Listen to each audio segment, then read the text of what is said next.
자, 이제 수업 시작할 건데요. 이번에 배울 거는 웹브라우저 자바스크립트 수업입니다. 지금까지 우리가 배운 거는 자바스크립트란 언어에 대한 수업을 한 거예요. 그리고 나중에 공부하실 때는 여기 언어 수업에서 자바스크립트 이 부분에 있는 걸 보시면 지금까지 우리가 배운 거를 심도 있게 볼 수 있어요. 제가 수업으로 짚어드리는 것보다 훨씬 더 큰 규모의 수업입니다. 그리고 요거를 다 보시면 근데 공부하실 때 처음부터 이 수업을 다 완주하실 필요 전혀 없어요. 여기 보시면 이 함수 지향이라고 되어 있는 부분 있죠? 그거 전까지만 일단 보시면 제 생각에는 자바스크립트 클라이언트 쪽에 있는 웹브라우저 자바스크립트로 넘어가시는데 큰 무리가 없어요. 예. 그럼 그 다음부터 나오는 건 뭐냐? 제가 여러 차례 설명드린 것처럼 우리가 큰 건물을 짓는 데는 뭐랄까요? 톱이랑 도끼, 못 이런 것만으로 짓지는 못합니다. 예. 왜냐면 사람은 실수도 하고 뭔가 거대한 걸 만드는 데 있어서 사람은 그렇게 완벽하지 않기 때문에 바로 그런 부분들을 보완해 주기 위한 장치들이 이 뒤에 나오는 것들이에요. 여러분들이 뭔가를 거대하게 만들 때 사용할 수 있는 것들이고 그 앞에 있는 것들이 기본적인 도구이고 아주 많은 프로젝트들이 결국에는 기본적인 도구 안에서 만들 수 있어요. 예. 그렇기 때문에 너무 이걸 다 완주해야 된다라는 강박관념을 가지시면 뭔가 실제로 어떤 일을 착수하는데 너무나 많은 시간이 걸려서 자빠질 가능성이 있어요. 예, 지쳐버릴 가능성이 굉장히 큽니다. 그래서 언어에 대한 트레이닝은 그 정도 선에서 하시고 이제 실제로 걔를 사용해서 뭔가 실용적인 걸로 가시란 얘기예요. 제 얘기는. 예. 우리 수업도 그 정도까지 한 거죠. 그런데 여러분이 계속 프로그램을 실용적으로 만들다 보면 언제까지 조그만 것만 만들진 않을 거 아니에요. 그죠? 하다 보면 점점 큰 거에 도전하게 됩니다. 그러면 그때 뭐랄까요? 지금 내가 갖고 있는 도구만으로는 부족하다는 거를 스스로 느끼고 그 부족함에 대한 어떤 인식을 에너지로 해서 동력으로 해서 나머지 것들 있죠. 객체 지향, 함수 지향 이런 것들을 하나씩 파악해 나가시면 공부하는데도 훨씬 더 재미있고 그리고 그게 진짜 공부가 될 거예요. 아시겠죠? 예, 너무 언어 쪽에 몰입하지 마시고 언어를 적당히 배우시고 실제로 사용하는 방법을 하시기 바래요. 그래서 이 웹브라우저 자바스크립트라는 이 부분은 이제 우리가 웹브라우저를 자바스크립트로 프로그래밍 쪽으로 제어하는 방법을 배우는 겁니다. 그래서 제가 간단하게 한 가지만 더 말씀을 드리고 시작을 하면 제가 말씀드린 것처럼 언어가 있고 그 언어로 제어하려고 하는 대상이 있는 거예요. 예. 그리고 우리가 지금 배우려는 대상은 뭐냐? 웹브라우저입니다. 좀 더 정확하게 얘기하면 HTML이라고 할 수가 있어요. HTML. 그러면 이 대상은 웹브라우저만 있을 수 있냐? 아닙니다. 자바스크립트를 채택하고 있는 플랫폼은 다 대상이 될 수가 있어요. 예를 들면 구글 앱 엔진 앱 엔진이 아니죠. 구글 구글 독스 같은 거 있죠. 예, 구글 문서 도구 구글 문서 도구의 스프레드시트 같은 거를 여러분들이 자바스크립트를 이용해서 제어할 수 있습니다. 또는 뭐가 있을까요? PHP의 대체제라고 할 수 있는 PHP랑 같은 포지션에 있는 이 경쟁 기술 중에 자바스크립트 된 기술이 있어요. 비교적 최근 기술인데 Node.js가 있습니다. 들어본 분도 있고 못 들어본 분도 있겠지만 요즘에 아주 각광받고 있어요. 이런 걸 한다든지 이런 경우에 여러분들이 결국에는 이 자바스크립트라는 언어를 이용해서 제어하게 되기 때문에 공통이에요. 공통. 여러분이 자바스크립트를 배웠다는 거는 저것들을 제어할 수 있는 기본적인 준비가 끝났다는 얘기입니다. 아시겠죠? 그리고 또 하나 자바스크립트에 보면 여러 가지 객체 지향이니 반복문이니 조건문 이런 것들이 나오죠. 그거 자바에 나옵니다. 그거 PHP에 나옵니다. 그거 또 어디가 뭐가 있어요? 루비에 나옵니다. 그래서 여러분이 하나의 언어를 배우면 나머지 언어를 배우는 데는 훨씬 더 적은 노력이 들어요. 예, 좀 다른 형태의 노력이 들 수 있어요. 재미가 없어요. 예. 이해하는 것 때문에 힘들었던 그게 이걸 그냥 익혀야 되는 거예요. 익혀야 되는. 문법만 달라지는 거니까 뭐 조건문 보면 조건문이 뭔지는 이미 아는 거예요. 근데 그 문법을 익혀야 되니까 따분하죠. 예, 우리가 영단어 익히는 거 따분한 거랑 똑같은 겁니다. 아시겠죠? 그런 관계에 있다는 거 여러분들 알고 하시면 나중에 스스로 공부하실 때 도움이 될 겁니다. 자, 그러면 실제로 여기 있는 거 하나하나 따라하면서 우리가 공부하면 끝도 없고 엄청 재미없습니다. 약간 그 실전적인 예제를 통해서 아, 자바스크립트가 이렇게 브라우저로 제어하는 거구나 정도만 여러분이 여기서 느끼고 가시면 돼요.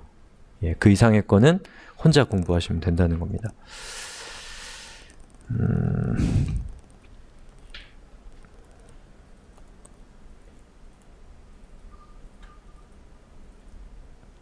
자, 그럼 우리 서브라임 텍스트 사용법을 하나만 더 익혀볼까요? 지금 서브라임 텍스트 쓰고 계신 분들은 한번 보세요. 이 프로젝트라는 기능이 있습니다. 프로젝트라는 기능은 여러분이 뭐 프로젝트 보통 뭔지 아시죠? 뭐 예를 들어서 앱을 만든다. 그럼 그거 하나 프로젝트. 앱을 2개 만들었다. 그럼 프로젝트 2개인 거예요. 뭔지 대충 아시겠죠? 그래서 프로젝트라는 거를 만들면 조금 더 효율적으로 여러분이 소스 코드를 관리할 수가 있어요. 자, 여기 보시면 여기 있는 것들 하나하나가 일종의 프로젝트입니다. 예. 그래서 여러 개의 프로젝트를 이렇게 모아서 관리할 수가 있게 되는 거죠. 파일 관리 같은 걸 좀 쉽게 할 수 있습니다. 그래서 지금까지 작업하셨던 폴더가 있을 거 아니에요? 컴퓨터에서. 그 폴더를 프로젝트에서 add folder to project라고 하는 것을 선택하셔서 예, 그 부분을 그 디렉토리를 선택하고 폴더 선택을 하면 여기에 이렇게 추가가 될 겁니다. 추가된 거예요, 저는. 그러면 이제 여기서 여러 가지 파일들을 여러분이 탐색기 열고 파일 열고 탐색기 열고 파일 열고 이렇게 귀찮게 안 해도 되는 거예요. 아시겠죠? 이거 뭐 별거 아니지만 어쨌든 제가 이걸로 할 거니까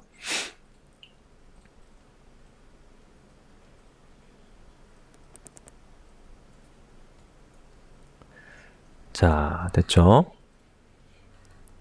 그러면 한번 새로운 폴더를 하나 만들어 봅시다.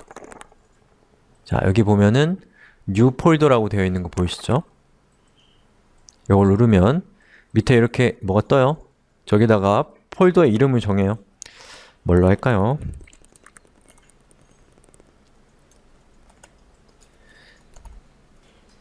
저는 프로라고 할게요. 프로 1. 이미 제가 만들어 놓은 폴더들이 있어서 이것들 말고 프로1이라는 폴더를 새로 만들겠습니다. 여러분도 만드세요. 그리고 엔터 치면 어떻게 되나요?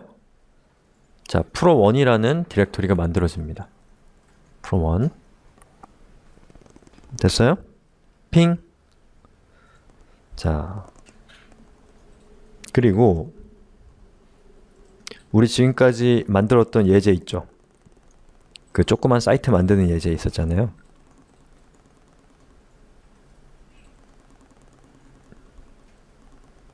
자, 제가 열어서 뭘 얘기하는지 보여드릴게요. 이거 기억나죠? 자, 이 코드를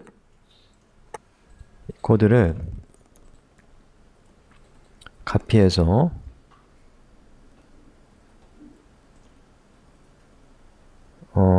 이 프로1이라는 디렉토리에다가 넣는데 자, 제가 갑자기 빨라졌죠? 자, 다시요. 자, 이 프로1이라는 저 폴더에서 여기서 오른쪽 클릭하고 New 파일.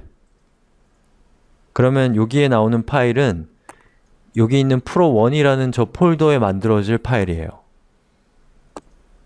그리고 붙여넣기. 그리고 Ctrl S 누르면 저장이 됩니다. 여기다가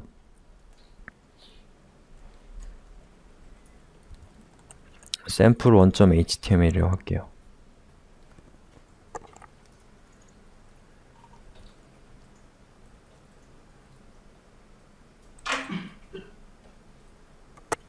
됐어요? 이거 지금까지 우리가 해왔던 그 파일이에요. 예.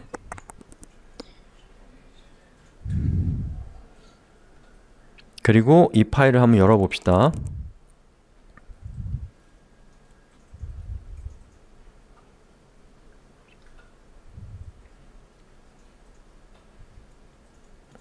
여기까지. 잘 따라오셨어요? 샘플 원 파일이 어디? 파일이요? 파일 제가 공유해 드릴게요. 자, 이렇게 해서 이제 우리가 똑같은 상태가 됐으면 됐고요. 제가 그 본문에다가 이 소스 코드도 공유해 놓을 테니까 그걸 참고하셔서 저는 똑같은 상태를 만드시면 됩니다.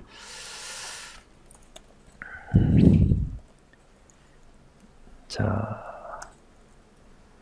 그런데 우리가 이전에 살펴봤던 그 예제는 그냥 HTML, CSS만 가지고 이렇게 만들었는데 실제로 각각의 페이지들 간의 전환이나 이런 것들은 하질 않았었어요.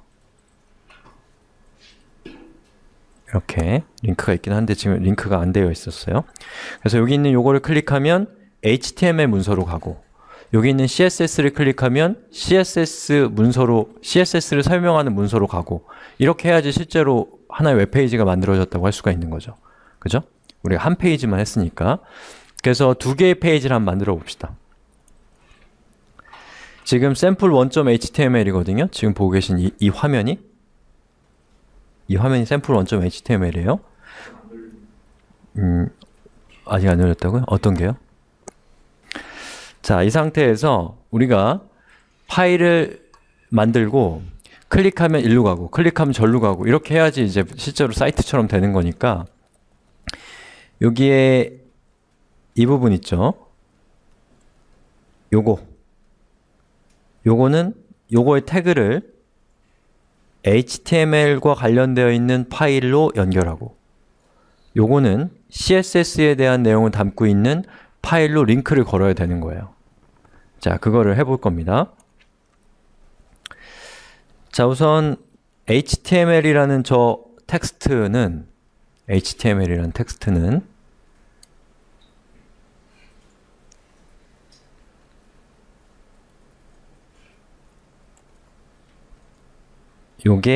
요거예요. 자, 얘의 링크는 뭘로 걸 거냐면 파일 이름이 html.html. 예. 그리고 이 밑에 있는 CSS는 뭘로 걸 것 같아요? css.html이겠죠? 그걸 해봅시다. kb. 일단 여기에 HTML이라는 이름을 정합니다. 예. 밑에는 CSS라는 이름을 정해요. 이렇게.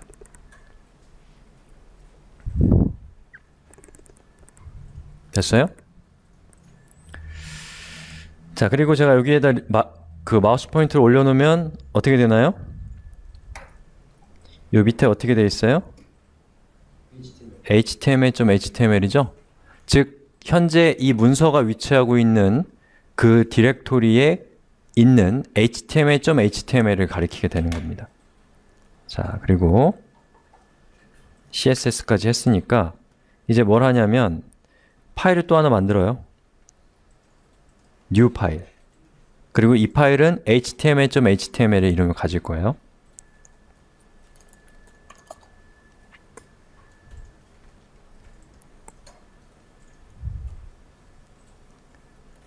자, 이렇게 파일을 만들었죠? 그리고 샘플에 있는 내용을 카피해서 여기다 이렇게 붙여넣기를 합니다. 붙여넣기.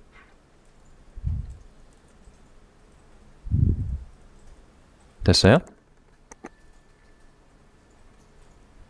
자, 그리고 또 하나 카피해서 이번에는 new 파일에서 css.html이라고 하는 거예요.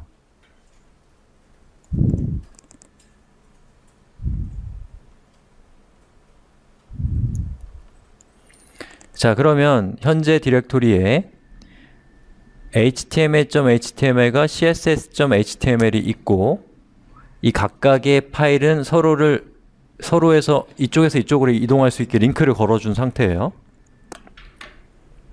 자, 그리고 CSS 파일을 열어서 CSS에 대한 설명을 바꿉니다. 이렇게. 그리고 뭐 아무렇게나 쓰세요. 똑같이 쓸 필요 없습니다.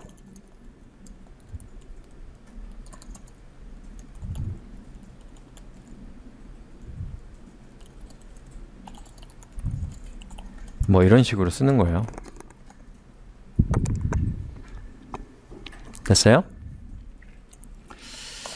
자, 그렇게 하고 이제 이 sample.html이 아니라 html.html을 열어볼게요.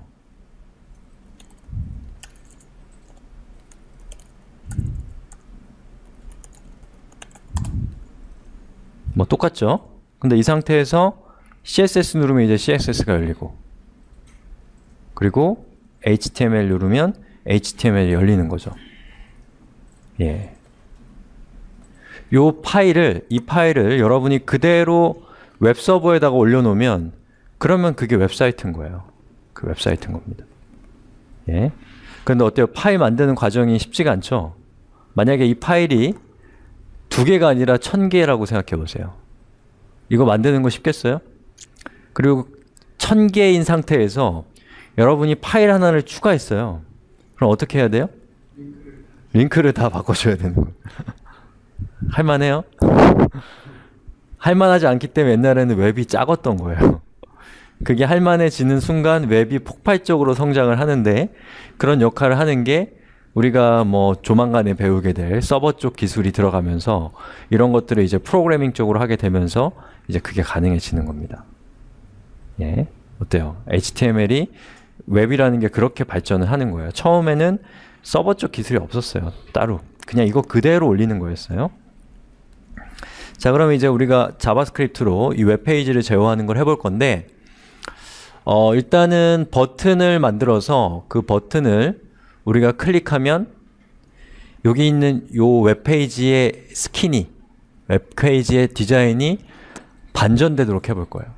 클릭하면 배경이 검은색이 되고 텍스트가 흰색이 되고 이런 거를 해볼 겁니다.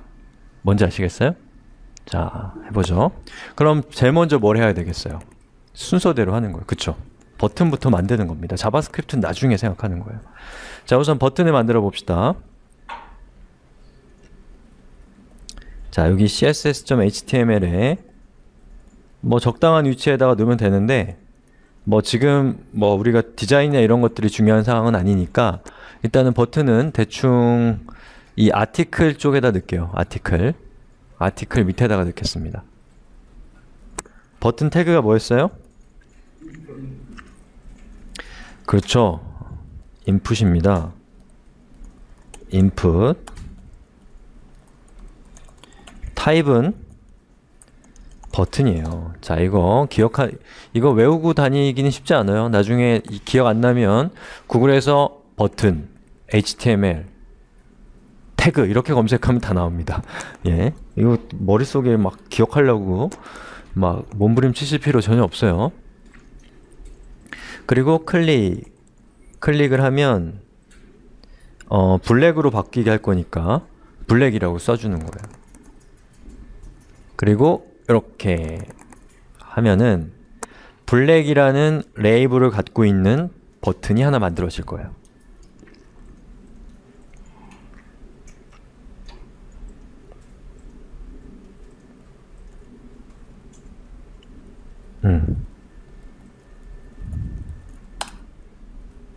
뭐죠? 아, 죄송합니다. value. 자, 여기 블랙이라는 버튼이 생겼어요. 우리는 저 버튼을 클릭하면 이 웹페이지의 디자인이 한꺼번에 바뀌도록 해보려고 하는 거예요. 블랙, 핑. 됐어요? 뭐 스타크래프트 하시나요? 예? 블랙을 안 바뀌어요? 왜요? 아, 요거 클릭이라고 하신 건 제가 실수한 거고 value로 바꿔주세요. value. 아, 그래서 클릭을 그렇게 하신 거예요? 클릭하면 나오나? 이렇게 생각해서. 자, 됐어요? 그 다음에 또 생각해 봅시다. 우리가 앞에서 배운 거에 다 있어요. 요거를 클릭했을 때 저기 있는 어떤 일이 일어나게 하고 싶은 거예요. 그럼 뭘까요? 온클릭. 맞습니다. 이벤트를 쓰면 되는 거예요. 자, 그러면 그 클릭이 어디서 일어나요? 버튼에서 일어나죠. 버튼에서. 버튼에서 일어나니까 이 버튼에다가 onClick 속성을 쓰면 됩니다. 됐어요? 그리고 일단은 클릭이 잘 되는지 확인하기 위해서 우리 좋아하는 거 있죠? 경고창. 이런 걸 이렇게 넣어보는 거예요. 그리고 프로그래밍 할 때 1피리지로 쫙 하고 1시간, 한 이틀 동안 코딩하고 그 이틀 뒤에 실행하면 100% 망합니다. 예, 하나 넣고 실행해보고 하나 넣고 실행해보고 아시겠죠? 예, 그렇게 해야 돼요. 그렇게 노자처럼 1피리지로 탁 저는 못해요. 여러분 할 수 있을지도 모르겠지만 잘 됐죠? 그러면 이제 얘가 이제 잘 들어가서 클릭하면 제가 되니까 여기에 얼럿을 지우고 다른 쓸만한 코드를 넣으면 되겠구나 라는 생각을 할 수가 있는 거죠. 됐어요? 자, 그 다음에 자바스크립트는 디자인을 바꾸는 능력이 없어요. 자바스크립트 자체가 어떤 예쁘게 하는 능력이 없어요. 예쁘게 하는 능력은 누가 갖고 있어요? 맞아요. CSS가 갖고 있는 거예요. 그럼 자바스크립트가 도대체 어떻게 예쁘게 바꿀 수 있느냐? 어떻게 디자인을 바꿀 수 있느냐? 그거에 우리가 고민이 되는 거죠. 그래서 일단은 자바스크립트 없이 디자인이 바뀌는 부분부터 제가 설명을 드려볼게요. 자, 일단은 지금 상태는 배경도 흰색이고 텍스트는 검은색인 상태예요. 근데 우리가 하려는 건 뭐예요? 배경은 검은색, 텍스트는 흰색인 상태로 만들고 싶은 겁니다. 자, 그러면 먼저 해야 될 건 뭐냐면 배경이 검은색이고 텍스트가 흰색인 상태로 우리가 CSS를 코드를 짜줘야 돼요. 아시겠어요? 근데 그렇게 하면 지금 흰색인 상태로 다시 못 돌아갈 거 아니에요. 흰색인 상태가 없어질 거 아니에요. 그러니까 지금 뭐가 필요하냐? 흰색인 상태와 배경이 검은색인 상태가 공존하도록 만들어야 된다는 거예요. 그럼 어떻게 하면 되냐? 여기 있는 이 바디 있죠?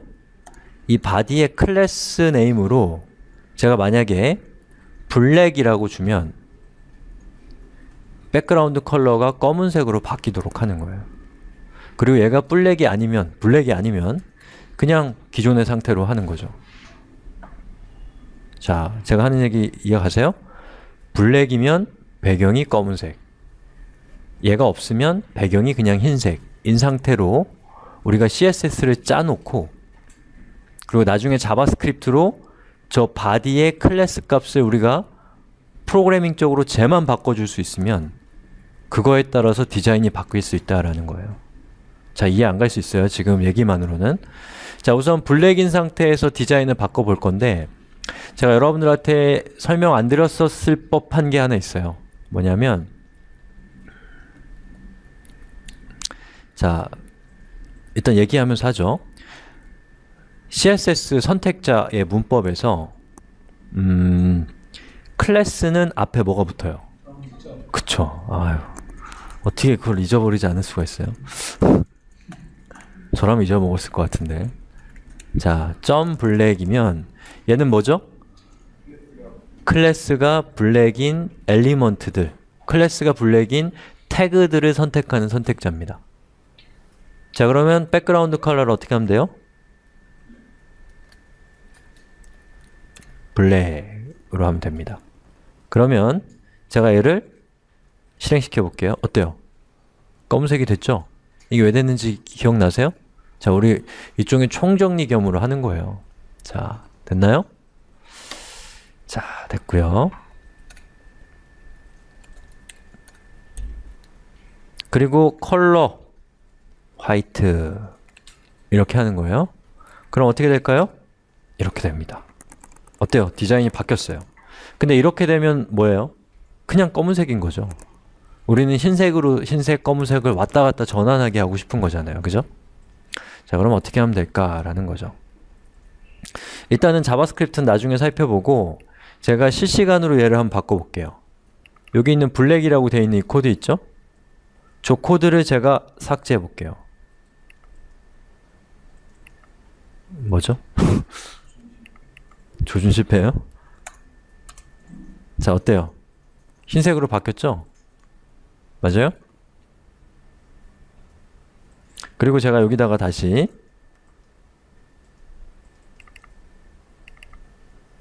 클래스는 아이고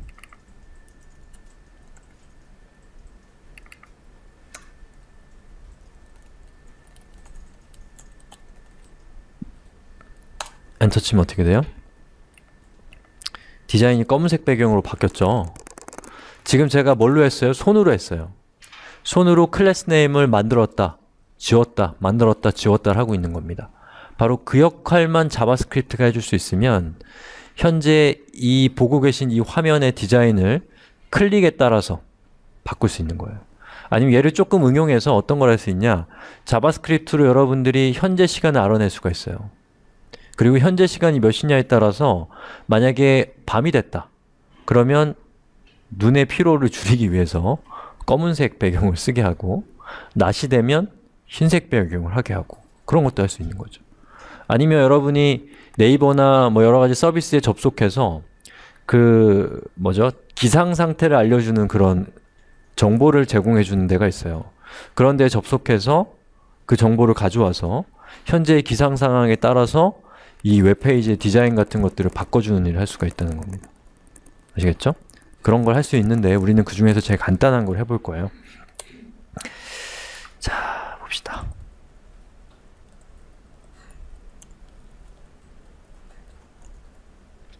자, 우선 우리가 조금 간단하게 하기 위해서 예제가 지금 좀 복잡한 상태긴 한데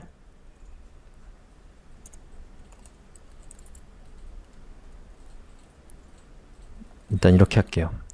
자, id 값을 여기다 주겠습니다. 저 body라는 저 태그에다가 id 값을 줄게요. 그리고 id, 클래스 이게 우리가 지금까지 살펴본 거는 CSS를 위해서 사용한다라고 생각했는데 CSS뿐만 아니라 자바스크립트도 저 id와 클래스가 굉장히 중요합니다.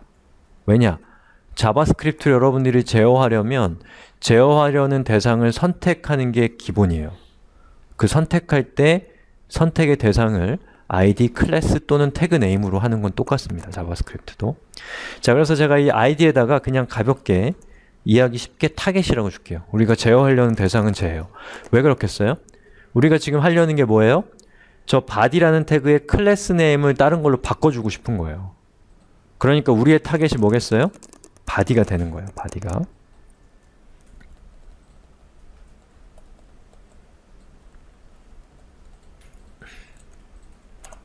자, 그리고 개발자 도구를 킵니다. 여기서 제가 코드를 직접 HTML 태그에다가 하면 되게 복잡해집니다.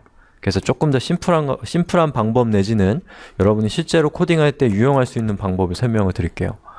자, 여기 보시면 개발자 도구에서 여기 이렇게 생긴 버튼이 있습니다. 얘를 클릭해 보세요. 그럼 밑에 뭐가 뜨나요? 자, 이게 뭐냐? 이게 콘솔이라는 겁니다. 여러분이 파일을 만들지 않고도 프로그래밍 자바스크립트를 여기서 실행시킬 수 있어요. 해볼게요. 우리의 얼럿 그리고 실행. 어때요?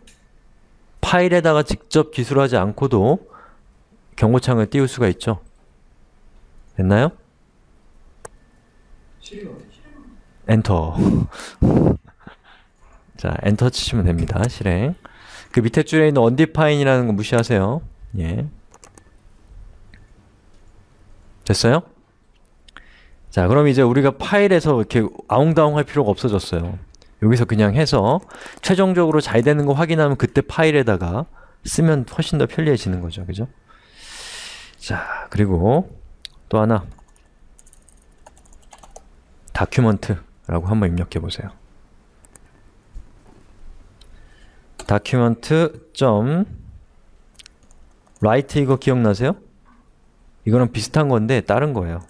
document.get get이 뭐예요? 뭐 가져온다 이런 뜻입니다. 그러면 주다는 뭐겠어요? 기부? set을 씁니다. set. 정보를 가져올 때는 get을 쓰고 정보를 세팅할 땐 set을 써요. 자, get으로 시작합니다. 자, get element라고 나옵니다. element는 뭐랑 같은 말이냐면 태그랑 같은 말이에요. 태그. 태그를 다른 말로는 element라고 합니다. 아시겠어요? 예. 자, element.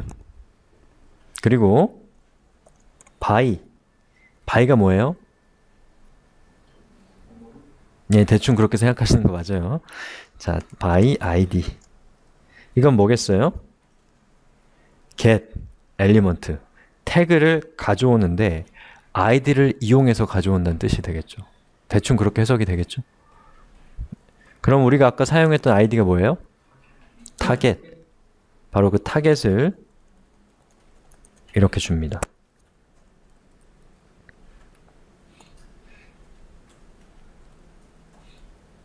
그리고 엔터를 쳐보면 밑에 뭐가 떠요?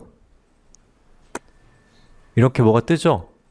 이거 열어보면 이 바디 밑에 있는 문서 전체가 나옵니다. 이것도 우리가 이런 콘솔을 쓰는 이유예요. 굉장히 편리해요.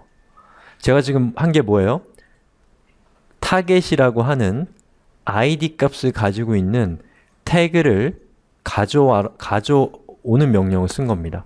그래서 얘를 실행하면 우리가 브라우저한테 야, id 값이 타겟인 태그를 나한테 줘라고 한 거예요. 그리고 그것을 브라우저가 우리한테 리턴해주고 있는 거예요. 자, 그런데 이 앞에 있는 요거 document 이거 도대체 뭔지 모르겠죠? 이거 지금 무시하세요. 없는 거라고 치세요. 그럼 우리가 뭐가 남아요? get element by id가 남죠? 이거는 뭐의 문법이에요? 함수예요. 함수. 내장 함수입니다. 웹브라우저가 가지고 있는 내장 함수예요. 쟤는 자바스크립트의 함수가 아니고 웹브라우저의 함수예요. 자바스크립트가 갖고 있는 기능이 아닙니다. 쟤는. 그거는 헷갈리니까 일단 지금 한 얘기는 삭제. 네. 자, 그럼 우리가 이렇게 가져왔는데 저걸 직접 다루기는 좀 어려우니까 저 함수가 리턴한 값을 변수에 담으면 사용하기가 좀 더 편리해집니다. 자, 변수에 담아 보자고요. t라고 하는 변수에 담겠습니다. 뭐 타겟의 약자 정도로 생각하세요. t 말고 s 써도 상관없어요. 예. 자, 저 변수입니다. 그냥. 혹시 지금 이 부분에서 좀 혼란스러운 부분 있어요? 지금 하고 있는 부분에서? 지금 한 줄 한 줄 실행해보고 또 실행하면 뭐 다시 실행되는 거예요. 예. 자, 엔터 치면 이제 t라고 하는 저 변수에는 뭐가 담겨 있냐? 얘가 담겨 있어요. body가. 됐어요? 자, 다시 한번 실행을 시킵니다. 자, 그리고 실행을 시킬 때 여러분이 한 줄 한 줄 엔터 쳐서 실행을 시킬 수도 있는데 한 번에 여러 줄을 작성하고 싶을 수도 있잖아요. 그리고 나중에 최종적으로 엔터를 땅 쳐서 하고 싶을 때는 Shift 키를 누르고 엔터를 누르면 실행이 보류됩니다.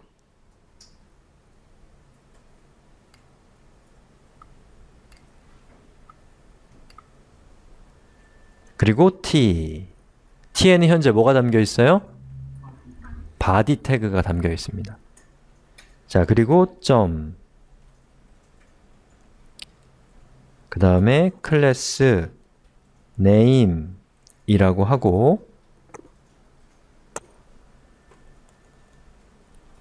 이렇게 하면 뭔가요? 큰 따옴표가 연속으로 나오면 빈 문자열이에요. 값이 없는 겁니다. 엔터. 어때요? 이해가 갈 듯 말 듯해요? 자, 다시 한번 볼까요? 자, 여기에 뒤에 나오는 이 클래스 네임은 도대체 뭐지? 얘는 함수도 아니고 뭐지? 이런 생각이 들 거예요. 예, 듣죠? 맞죠? 예. 그런 분들이 저랑 좀 성격이 비슷한 거예요. 저도 그런 데서 딱 멈춰 있거든요. 근데 일단은 그거는 일단은 생각하지 맙시다. 예, 얘는 함수가 아니라 얘는 변수입니다. 내장 변수라고 생각해 주세요. 예, 그렇게 생각하니까 좀 비슷하죠? 예, 앞에 있는 점 뭐 이거는 일단 무시하고. 예. 자, 클래스 네임은 요거 이렇게 하고 엔터를 땅 치면 이렇게 하면 어떻게 된 거냐면 바디 태그에 달려있는 클래스 값이 없어져 버린 거예요. 자, 이번에 다시 한번 제가 우리 구체적인 문법은 일단은 밀어둡시다. 자, 블랙을 하면 여기에 있는 이 클래스의 값이 얘를 실행했을 때 어떻게 바뀌는지를 보세요. 블랙으로 바뀌었죠. 이게 바로 자바스크립트를 이용해서 HTML을 제어하고 있는 모습을 보고 계신 거예요. 일단은 그게 중요해요. 예, 구체적으로 점이 뭐고 점 뒤에 클래스 네임은 도대체 뭔고 이런 건 일단 나중에 아시겠죠?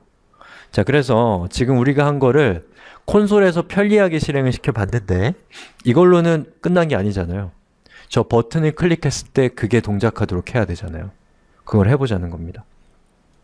자, 그럼 여기 있는 요 콘솔에 있는 이거 있죠? 요거를 이렇게 카피를 해요. 카피. 그 다음에 서브라임 텍스트로 와서 여기에다가 붙여넣기 이렇게 하는 거죠. 됐어요? 근데 이렇게 하면은 문제가 있어요. 어떤 문제인지 봅시다.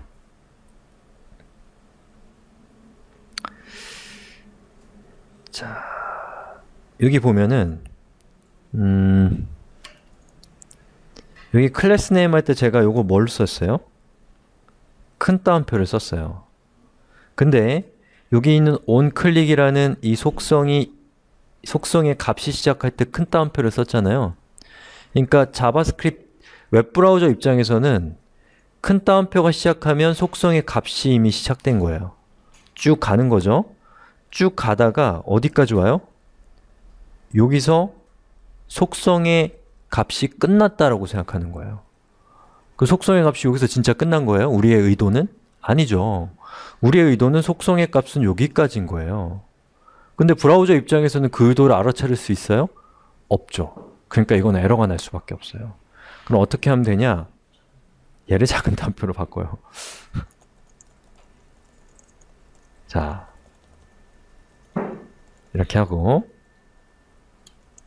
이렇게 줄바꿈도 전 없애버렸습니다. 줄바꿈이 없어도 자바스크립트 입장에서는 세미콜론이 있으면 아, 새로운 명령의 시작이구나 라는 걸 알 수 있어요. 근데 자바스크립트는 엄격하지 않기 때문에 세미콜론을 여러분이 생략해도 되거든요. 만약에 세미콜론을 생략했다면 브라우저 입장에서는 명령이 어디서 시작하는지 알 수 없기 때문에 그 경우에는 에러가 나요. 이해가세요? 그래서 세미콜론은 항상 찍어주는 게 좋다라는 겁니다. 자, 여기까지 잘 따라오셨어요? 그리고 실행. 아이고, 이거 그냥 신색이네.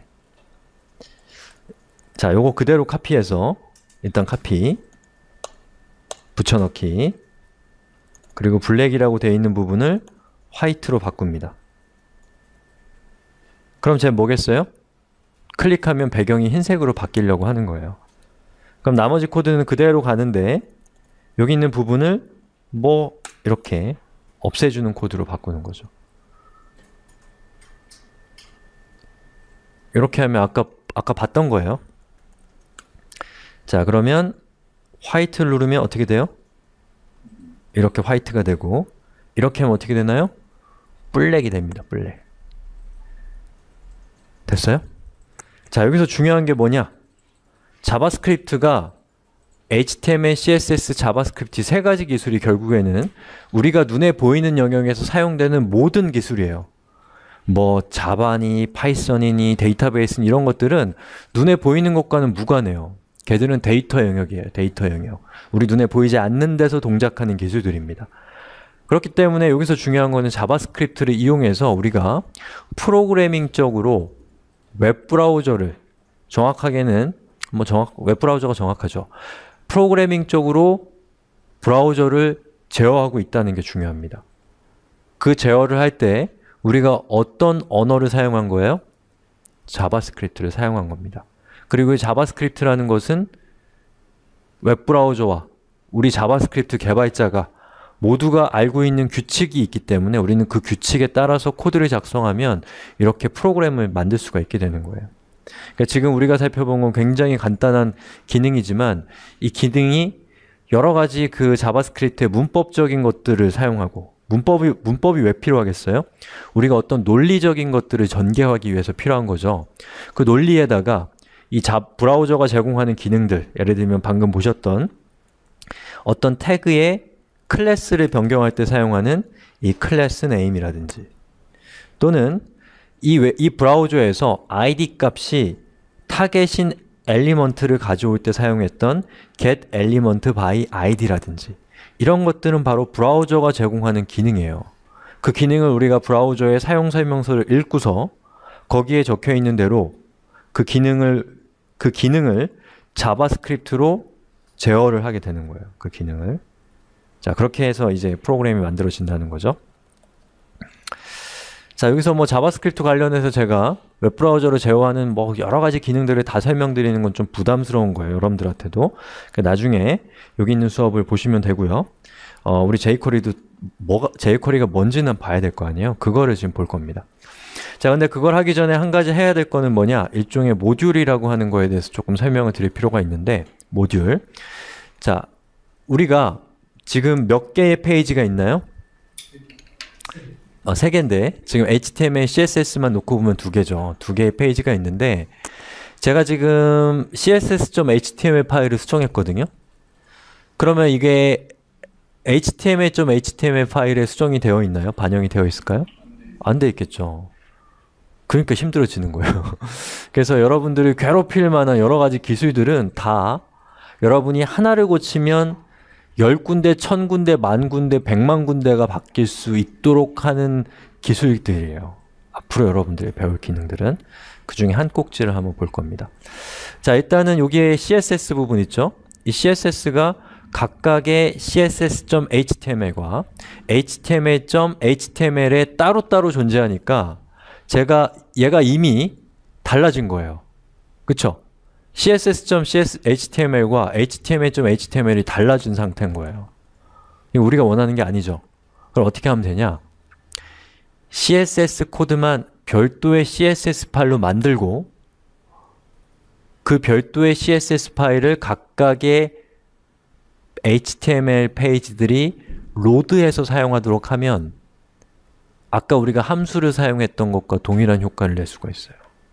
자, 무슨 얘기인지는 코드를 통해서 살펴봅시다. 자, 여기서 new 파일을 하면 새로운 파일이 만들어지죠. 거기다 저장을 합니다. style.css. 자, 보통 CSS를 저장하는 CSS만을 담고 있는 전용 파일은 확장자로 CSS를 주로 사용합니다. 네. 그리고 스타일이라는 건 그냥 파일명이에요. 예, 다른 거 아무거나 쓰셔도 상관없어요. 엔터. 자, 핑. 자, 그리고 최신 CSS 파일이 지금 어디에 있어요? css.html 안에 있어요. 그럼 여기 있는 요 파일을 컷해서 얘를 style.css로 붙여 넣습니다. 잘 따라오고 계세요?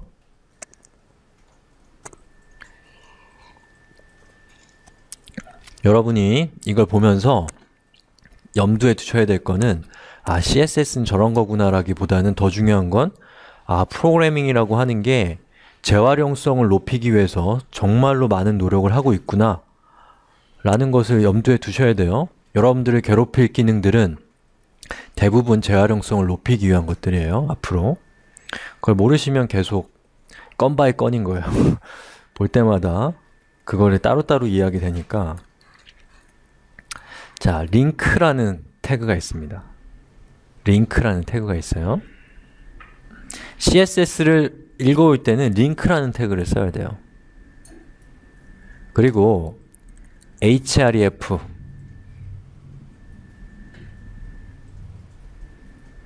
우리가 만든 파일이 뭐였어요?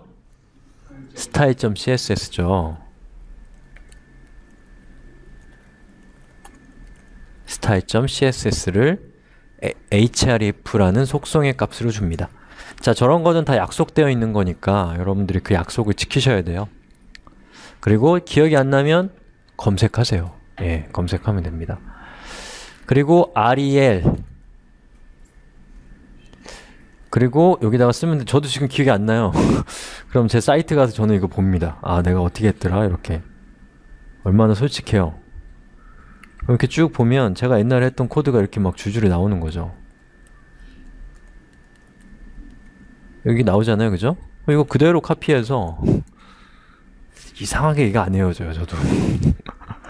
자, 이렇게 붙여넣기 하는 거죠. 예? 제가 뭐 한 건지 아시겠죠? 어느 사이트가 하나 있어요, 얘는. 자, 여기다가 이렇게 style.css로 바꾸고 뒤에 있는 속성도 그냥 약속이니까 똑같이 씁니다. 핑 됐어요? 됐나요? 자, 그러면 얘를 리로드 어때요? 흰색에서 검은색으로 바뀐 거는 중요한 게 아니고 안 깨졌죠? 예, 그 레이아웃이 안 깨졌죠? 그건 왜 그럴까요? 그게 그런 이유는 자, 여기 F11을 눌러서 여기서 잘 될까요?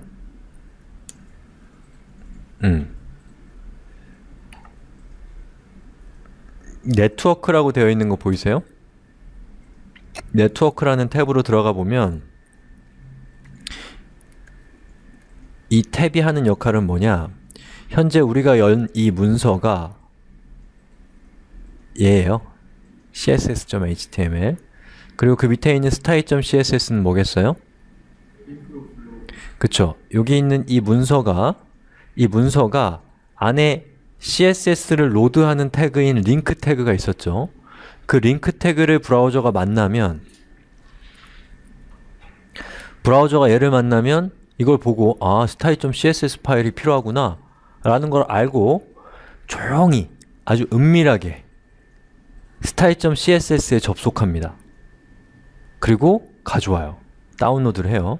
그리고 여기 있는 이 태그가 위치하고 있는 이 부분을 style.css 파일로 치환해 주는 거예요. 마치 원래부터 거기 있었던 것처럼.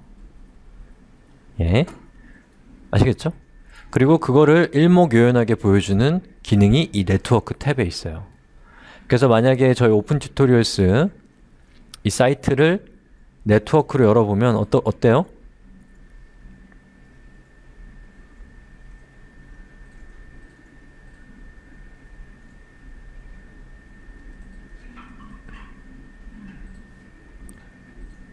총 61개, 65개의 리퀘스트가 있어요. 밑에서 적혀 있네요. 저 웹페이지 하나가 열리는데 65개의 파일이 읽어지고 있다는 얘기예요. 하나의 웹페이지 안에. 예, 대부분의 웹페이지는 이 정도 규모가 됩니다. 예, 하다 보면 규모가 생기면 그렇게 된다는 거죠. 뭐 간단해 보여도 안 간단하죠? 예. 자, 이렇게 됐으면 우리가 css.html만 바꾸면 안 되죠. 뭘 바꿔야 되겠어요? 얘를 카피해서 HTML에도 적용해야겠죠. 이렇게. 잘 따라오고 계세요? 지금 제가 막 전환을 빨리 해서 눈이 막 아플 수도 있는데 잘 따라오셔야 돼요. 이렇게 되면 어떻게 되겠어요? 두 개의 파일 html.html css.css 아니지 css.html 이 두 개의 파일이 서로 동일한 CSS 파일을 로드하고 있는 거예요. 그럼 어떤 장점이 생기겠어요? 함수의 장점과 정확하게 동일한 장점이 생깁니다. 재사용성이 높아지고 가독성이 높아지고 코드의 양이 줄어들고. 그쵸? 그리고 웹브라우저는 캐시라는 걸 해요. 캐시가 뭐예요? 네, 아주 많이 하시네요. 저쪽을 보면 안 되겠어요. 너무 많이 알아서. 자, 캐시는 돈이에요, 돈. 이 아니라 캐시는 스펠링이 달라요. 그거는 저장하다는 뜻이에요. 저장하다. 뭘 저장하냐? 한번 다운로드 받은 CSS 파일 같은 것들은 웹브라우저가 컴퓨터에다가 저장해 놓습니다. 왜 그렇겠어요? 다음에 읽지 않으려고. 그럼 어떤 장점이 생겨요? 그쵸? 요청할 때마다 걔를 다운로드 할 필요가 없는 거예요. 그러면 누이 좋고 외부 좋은 거예요. 서버도 좋고 클라이언트도 좋은 거예요. 그쵸? 그래서 이 나중에 여러분들이 웹 개발을 하게 되면 이 캐시라는 거는 굉장히 중요한 개념입니다. 아주 많은 부분에서 사용될 개념이에요. 캐시. 그래서 우리 시험 볼 때 이렇게 커닝 페이퍼 가져가는 것도 일종의 캐시죠. 예. 생각하지 않고 저장해 놓은 걸 사용한다. 훨씬 빠르죠. 자, 이렇게 되는 거예요. 그러면 이제부터 저는 여기 있는 style.css 파일을 바꾸면 뭐 h1 부분을 백그라운드 컬러를 준다. 얘는 레드로 하겠다. 아주 파격적인 디자인이 되겠네요. 자, 이렇게 해서 제가 이렇게 하면 어때요? 이렇게 되죠? 토 나올 것 같은 디자인이 나오잖아요. 그리고 제가 여기서 현재 우리가 보고 있는 파일은 CSS인데 HTML을 클릭하면 어떻게 돼요? 이렇게 CSS가 동일하게 적용되어 있는 거 볼 수가 있죠. 근데 백그라운드는 왜 다를까요? 그렇죠. 자, 금지. 이 우리 클래스의 수준을 좀 잘못 제가 느끼게 할 수 있으니까 아니 계속 하세요. 너무 좋아요. 농담한 거예요. 지금 한 거는. 또 호응도 해주셔야 또 제가 재밌으니까 고맙습니다.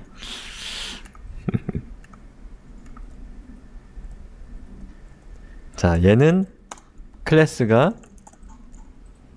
블랙이 없어서 그래요. 얘도 블랙을 주면 되는 거죠.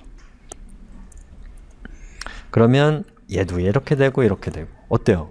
완전 좋죠? 만약에 여러분이 관리하는 웹페이지가 100개라고 하면 이런 기능이 없으면 정말 아마 직업을 바꾸고 싶으실 거예요. 예, 직업을 바꾸고 싶은 생각이 들 겁니다.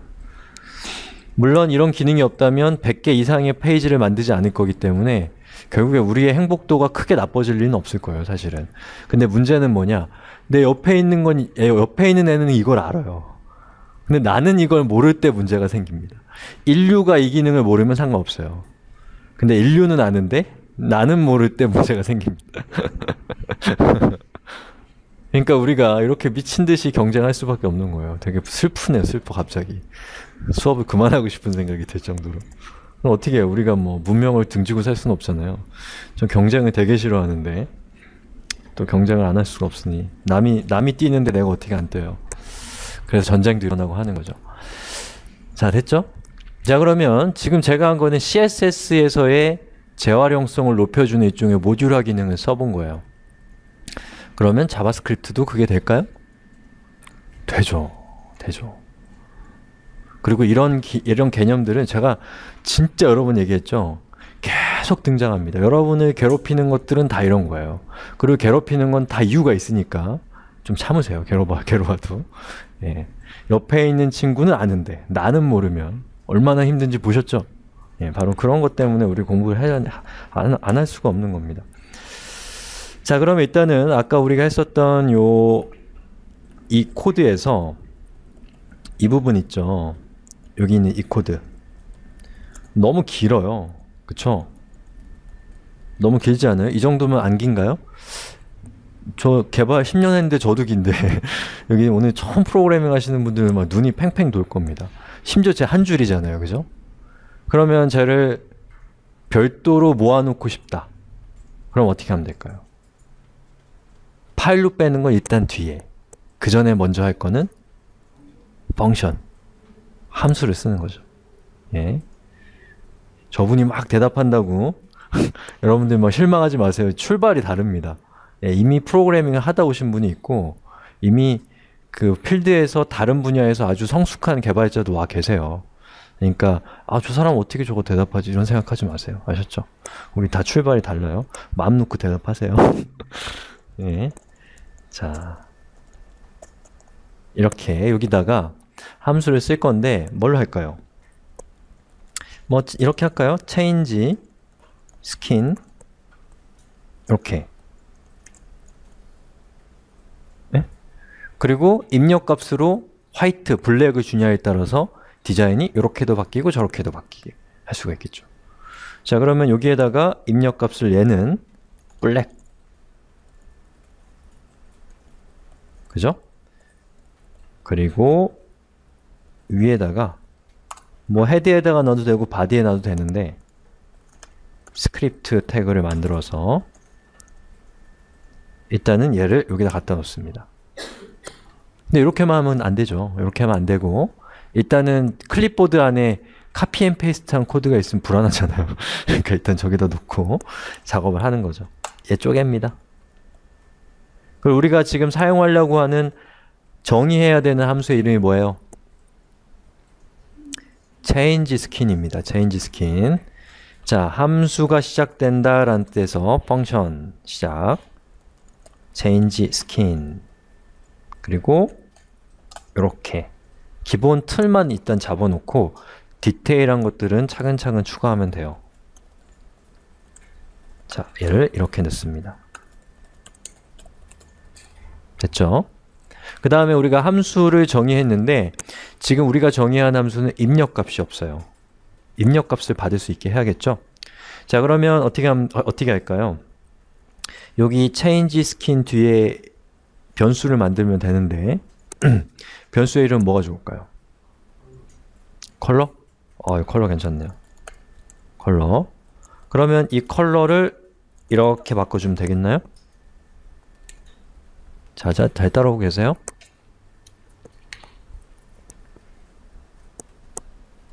어렵죠? 나중에 다시 보세요. 나중에. 그리고 내가 저거 이해 못하네 불안해하면 머리가 굳기 시작합니다. 아무것도 안 들어와요. 그러니까 다음에 보면 되지 이렇게 생각하면 훨씬 더 마음 편하게 공부하는 거예요. 자, 컬러 그리고 change skin이라고 되어 있는 부분 보이시죠? 얘를 이렇게 해서 이 부분도 대체하는데 얘는 입력값을 뭐 그냥 아무것도 주지 맙시다. 아무것도 안 줄 수도 있어요. 화이트라는 클래스를 우리가 또 정의 안 했으니까 화이트로 하면 조금 복잡해지겠다는 생각이 들어서 그냥 이렇게 큰 따옴, 작은 따옴표, 작은 따옴표를 연속으로 주면 좀 싱겁긴 하지만 빈 문자열이 만들어지는 거예요. 빈 문자열. 자, 한번 해볼까요?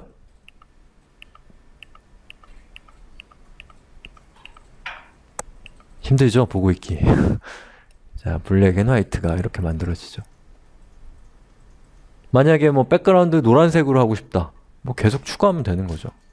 그 추가하는 거 그렇게 어렵지 않겠죠? 예. 자, 이렇게 해서 우리가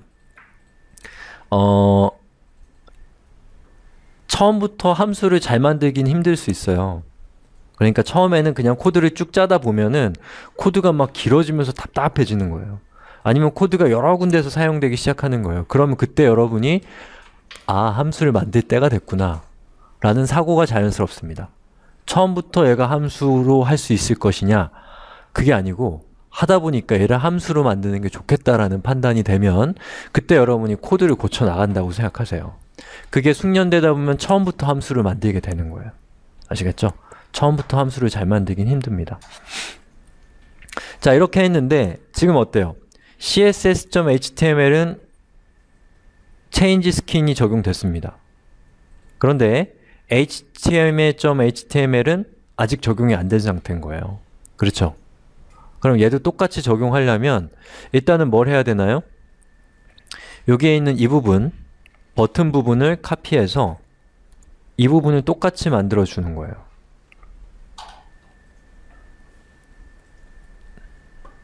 얘는 아예 없었네요.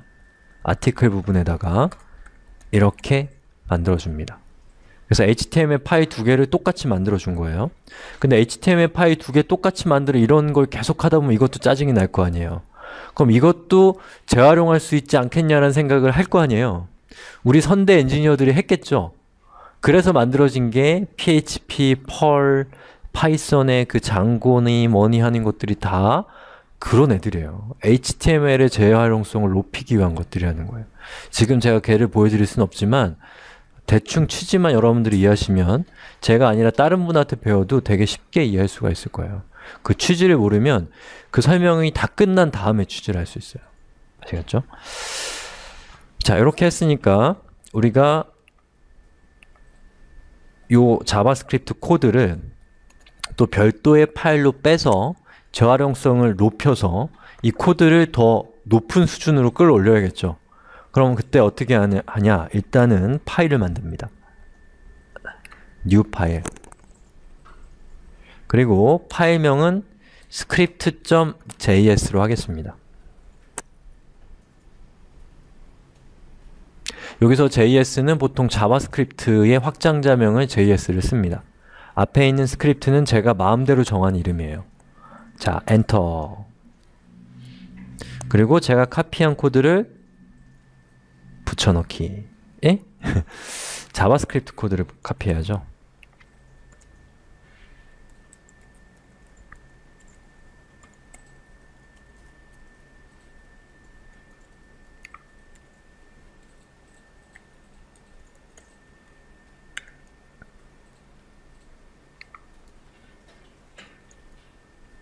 됐나요? 그러면 다시 들어가서 이제 이 코드 필요 없죠? 이 코드는 바깥쪽으로 빼냈으니까 얘는 삭제합니다. 그리고 이 스크립트 태그에 SIC라고 하는 약속되어 있는 속성의 이름을 적고 여기다가 script.js라고 적어주면 아까랑 똑같이 웹브라우저가 저 스크립트 태그를 만나면 SIC 속성이 있는지를 보는 거예요. SIC가 있어요? 있네. 그럼 script.js 파일이 필요하구나. 그럼 script.js 파일을 은밀하게 읽어서 여기 있는 이 코드 요 안쪽에다가 이 파일 안에 있는 내용을 갖다 놓는 겁니다. 치환시키는 거예요. 자, 그리고 여기 있는 이 코드를 그대로 카피해서 html.html 파일에다가도 이렇게 위치를 시키는 거예요. 지금 html.html 파일입니다. 자, 그렇게 하면 어떤 일이 생기겠어요? 자, 여기 있는 html을 눌러도 똑같이 동작하고 잠깐만요. 뭐가 문제가 있나 봐요. 제가 뭐 실수했나요, 혹시?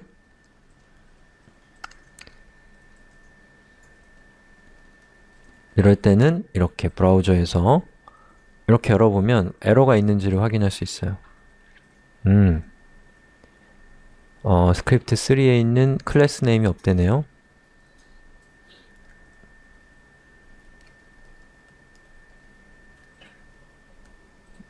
아까 제가 했었던 게 CSS고 CSS에서는 얘가 잘 동작하는데 HTML에서는 지금 잘 동작을 안 하네요. 그리고 세 번째 라인에 문제가 있다고 나왔어요. 자, 여기 한번 봅시다. 클래스 네임이 null이라고 나오는데 여기 있는 링크를 한번 클릭해 볼게요. 도대체 뭐가 문제인지. 이렇게 에러가 뜨고 있어요.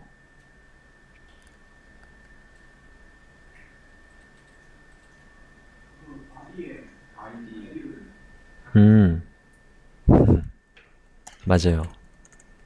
id를 타겟을 줘야죠. 고맙습니다. 좋아요. 자, 이렇게 하는 거예요. 어때요? HTML 코드를 따로따로 제어하니까 짜증나죠? 지금 보셨죠? 제가 난처한 상황. 이렇게 조그만 코드도 이런 일이 생기는데 아까 보셨던 60개의 파일을 로드하는 그런 사이트에서는 이런 일이 생기겠어요? 안 생기겠어요? 생깁니다. 우리가 만약에 이런 기술적 도약들이 없었으면 거기까지 못 가요. 그런 거 못 만들어요, 사람. 예. 신은 만들죠, 신은. 자, 이제는 얘도 이렇게 바뀐다는 거죠. 됐죠?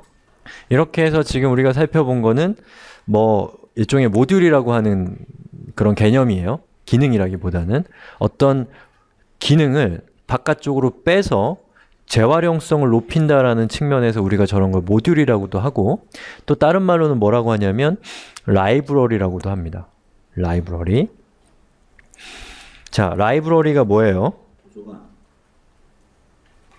이거 스펠링 맞는지 모르겠네요. 라이브러리는 도서관이라는 뜻입니다. 도서관. 도서관은 뭐죠? 책을 보관하는 곳입니다. 다른 말로는 정보를 보관하는 곳이에요. 정보. 우리가 도서관을 만든다라는 거에서 되게 중요한 게 뭐예요? 정보를 잘 분류하는 겁니다. 잘 분류하지 않으면 그 정보는 쓰레기예요. 예, 다시 사용할 수 없는 정보가 되니까, 도서관. 그래서 재활용 가능한 정보를, 재활용 가능한 로직들을 잘 정리해 놔서 다시 사용할 수 있도록 해놓은 것이 라이브러리라고 하는 거예요. 그래서 이 프로그래밍에서 지금 우리가 만든 change skin이라는 거, 아주 원시적이고 아주 작은 라이브러리에 불과하지만 기본적으로 쟤는 라이브러리로서의 스펙을 가지고 있어요. 왜냐? 제가 나중에 재활용할 수 있잖아요. 또는 제가 저거를 사이트에 올려요. 그럼 여러분이 저거 다운받아가지고 재활용해서 사용할 수가 있겠죠. 네, 그러니까 저런 것들이 라이브러리라고 부르는 겁니다. 그리고 우리가 프로그래밍을 하는 데 있어서 라이브러리라는 건 되게 중요한 의미를 갖는 게 왜 그러냐? 우리는 절대 혼자 개발하지 않습니다. 예? 여기서 또 인류라는 이야기가 나오는데 인류와 함께 개발하고 있어요. 아까 보셨던 그 60개의 파일을 다운로드 하는데 그 중에서 제가 만든 파일은, 아니면 제 친구들이 같이 만든 파일은 4~5개 정도밖에 안 돼요. 나머지 파일들은 다 얼굴도 모르는 사람이 만든 걸 가져다 쓰고 있는 거예요. 물론 그냥 아무나 누가 만든 건지도 모르는 걸 쓰는 게 아니고 어느 정도 신뢰할 수 있는 것들을 갖다 쓰긴 하지만 어쨌든 그렇다는 겁니다. 자, 제가 라이브러리 얘기를 하는 이유, 그리고 이렇게 파일을 외부에서 다운로드 받은 이유는 jQuery를 하기 위해서예요. 바로 jQuery가 라이브러리입니다. 자, 그러면 한번 jQuery 홈페이지로 들어가 볼게요. jQuery.com으로 치고 들어가 보세요.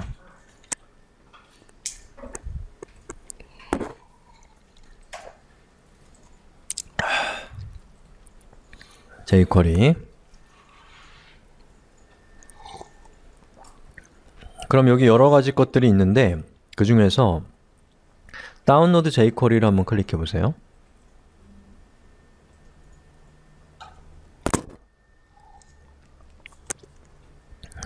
핑 됐죠?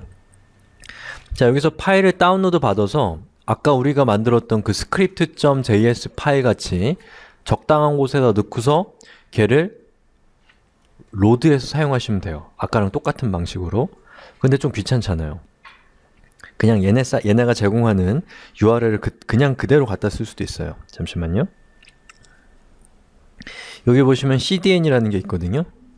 CDN은 컨텐츠 딜리버리 네트워크라는 건데, 요거는 얘네 사이트가 우리가 다운로드 받아서 귀찮게 사용하지 않도록, 또는 우리가 다운로드 받아 사용한다는 거 결국에 나중에 우리 서버에다 올린다는 얘기예요. 우리 서버에다 올린다는 건 무슨 뜻이겠어요? 돈이 든다는 얘기예요. 누구 돈? 우리 돈이 드는 거예요. 왜냐면 인터넷 트래픽 다 돈이에요. 예. 그러면 얘들이 해주는 건 뭐예요? 자기네 라이브러리를 자기네 서버에서 제공해 주겠다는 거예요. 그럼 누구 돈이 들겠어요? 이분들 돈이 드는 거죠. 그쵸? 그리고 컨텐츠 딜리버리 네트워크라는 거는 정확하게 뭐냐면, 인터넷이라는 건 멀리 있을수록 속도가 느려요. 멀리 있을수록 느립니다. 왜냐하면 이 전기가 느려서가 아니라, 전기는 거의 빛이랑 가까워요, 속도가.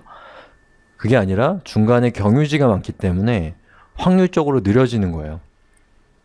그 얘기는 뭐냐면, 접속한 사람이, 한국에 있는 사람이 한국의 서버에 접속하면 빠르게 다운받을 수 있어요. 근데 그 사람이 미국에 있는 서버에 접속을 하면 느려요. 근데 이런 CDN이라는 거는 전 세계에다가 그걸 뿌려놓고 접속한 사람이 가장 빠를 만한 곳에서 데이터를 제공해주는 서비스입니다. 비싸요. 되게 비싸요. 그걸 제공해주는 거예요. 어때요? 이런 데가 어딨어요?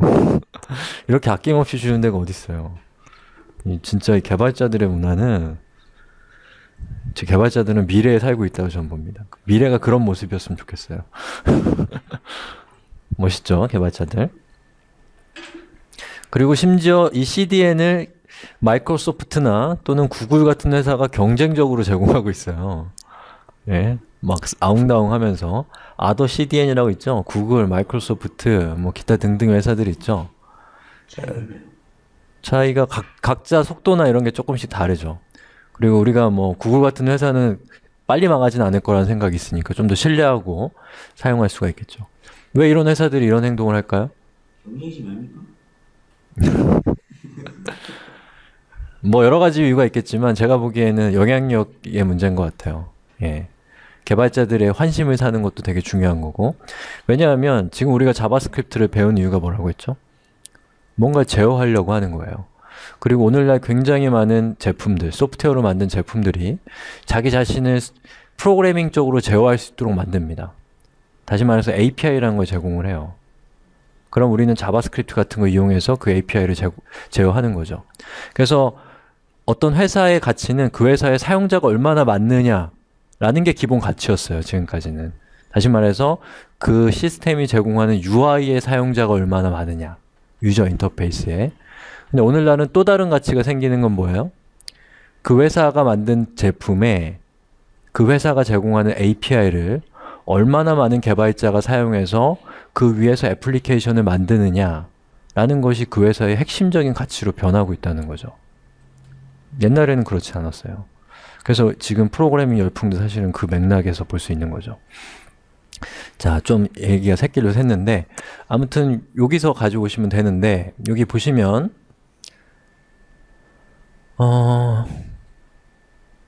여기에 제 위쪽에 있는 이 코드 한 줄만 카피해서 한 줄 카피해서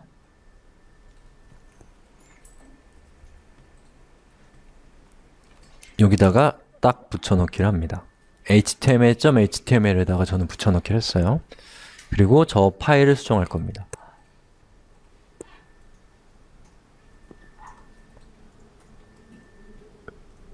핑. 자, 이렇게 하면 어떤 일이 생기냐? 어떤 일이 생길 것 같아요? 이 웹페이지가 로드될 때 jQuery의 소스 코드도 로드가 되는 거예요. jQuery의 자바스크립트 코드가 로드가 되는 겁니다. 자, 그 코드가 어떻게 생겼는지 궁금하죠? 여기 있는 걸 카피해서 src 뒤에 있는 이 부분을 카피합니다. 그리고 얘를 붙여넣기 하면 이게 자바스크립트입니다. 어때요?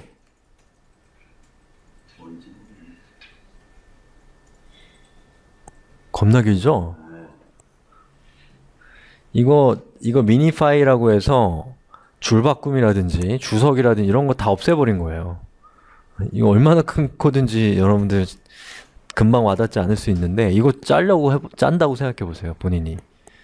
근데 이 코드가 다 오픈소스로 개방이 되어 있고 심지어 그 각각의 수많은 라이브러리 개발자들이 경쟁적으로 자기 라이브러리를 더 많이 사용하도록 엄청나게 치열하게 경쟁하고 있다는 거예요. 그 중에 짱 먹은 게 지금 현 시점에서는 jQuery입니다.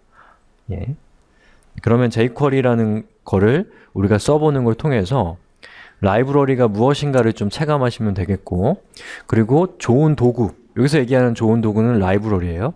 좋은 도구를 사용하는 게 얼마나 중요한 일인지도 여러분이 느껴보시면 되는 거예요.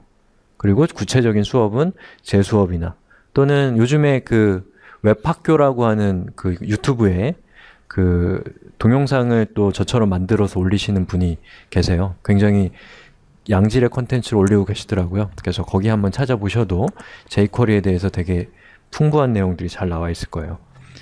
저 같은 경우는 조금 수업을 만든 지가 오래돼서 약간 수업이 좀 오래돼 있습니다. jQuery. 저도 업데이트를 할 건데 뭐 그 수업도 되게 좋은 것 같으니까 참고해 보시면 좋을 것 같아요.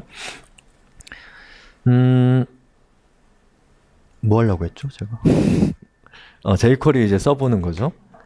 자, jQuery를 써볼 겁니다. 자, 여기에서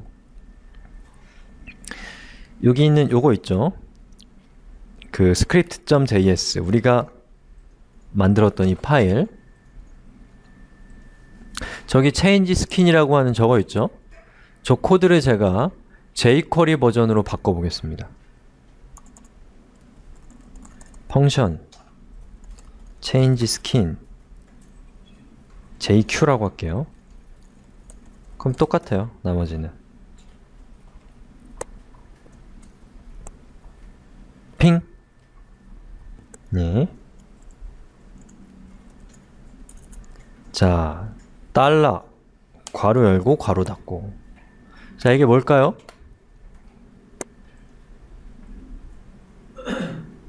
함수입니다. 달러라는 이름의 함수를 호출하는 거예요. 자, 그리고 여기에다가 샵 타겟이라고 써요. 샵이 뭘까요? id를 의미해요. id 값이 타겟인 엘리먼트를 의미합니다.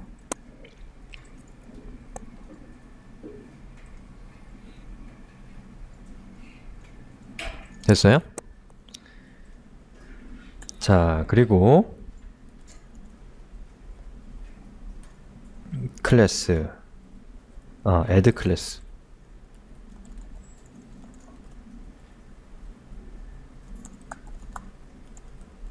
이렇게 한 줄 쓰는 거예요. add 클래스.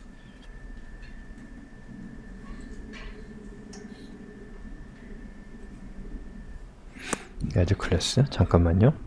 지금 제가 명령이 좀 헷갈리는데, 자, 이것도 봅시다.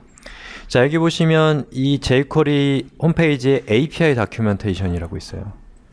자, API라는 게 뭐냐? 제가 API 설명 드렸나요? 애플리케이션 프로그램 인터페이스 설명 안 드렸어요? 아, 이거 중요한 건데. 제가 UI는 말씀드렸을 것 같아요. UI. 그죠? UI 얘기했었죠? 자, 이거 얘기합시다. 자, 우리가 alert 하고서 이렇게 하면은 얘를 실행하면 어떻게 됐어요? 경고창이 뜨죠. 그쵸? 확인이 있고 여기에 이렇게 뭐라고 써 있잖아요. 자, 여기 있는 이 버튼, 여기 있는 이 경고창, 이거 우리 뭐라고 했어요? UI라고 했습니다. UI. 유저 인터페이스 약자예요. 즉, 유저는 여기 있는 이 경고창과 같은 걸 클릭하는 걸 통해서 이 컴퓨터를 제어하게 되는 거예요. 그런데 이 경고창을 실행시킨 게 누구예요? 뭐 유저라고도 할 수 있는데 이 alert이라는 걸 우리가 코드로 짜서 컴퓨터에게 명령했기 때문에 컴퓨터가 저 경고창을 띄운 거죠. 자, 그 맥락에서 이 alert이라고 하는 경고창을 제가 저번 시간에 뭐라고 했죠? 이거 우리가 만들기도 했고 우리가 만들지 않기도 했다고 말씀드렸던 거 기억나세요? 제가 그렇게 얘기했나요? 그렇게 얘기 안 했어요? 제가 수업을 워낙 많이 하니까 언제 얘기했는지. 자, 아무튼 여쭤볼게요. 이 경고창 우리가 만든 건가요? 진짜 아니에요? 여기에 이렇게 써있는 게 여기 표시된 거는 우리가 만든 거잖아요. 그리고 경고창이 뜬 거는 우리가 alert이라고 했기 때문이잖아요. 근데 경고창에 있는 이 확인 버튼 또는 경고창을 띄울 때 띵 하는 소리 또는 경고창이 화면 중간에 정렬되는 거 이런 거 이 코드 안에 들어있나요? 안 들어있죠. 그런 점에서 이 경고창은 우리가 만들지 않기도 했고 우리가 만들기도 했다는 거죠. 자, 그러면 여기 있는 경고창 자체는 누가 만든 걸까요? 웹브라우저 개발자가 만들어 놓고 어디다 감춰 놓은 거예요. 그리고 우리한테 뭘 제공했냐? 야, alert이라고 쓰면 내가 숨겨놓은 이거를 실행시킬게 라고 설명서에다가 알려주는 거예요. 우리 그 설명서대로 alert이라는 걸 써서 경고창을 띄우게 되는 우리는 사용자인 거예요. 이 맥락에서는. 이 경고창을 사용하는 사람의 입장에서는 우리가 생산자인데 저 경고창을 띄우면서 alert이라는 명령을 쓰는 입장에서는 우리는 사용자인 거예요. 그러면 그 맥락에서 생산자는 누구겠어요? 브라우저 개발자인 거죠. 그러면 브라우저 개발자는 이거 혼자서 다 만들 것 같아요? 이 브라우저 안에 있는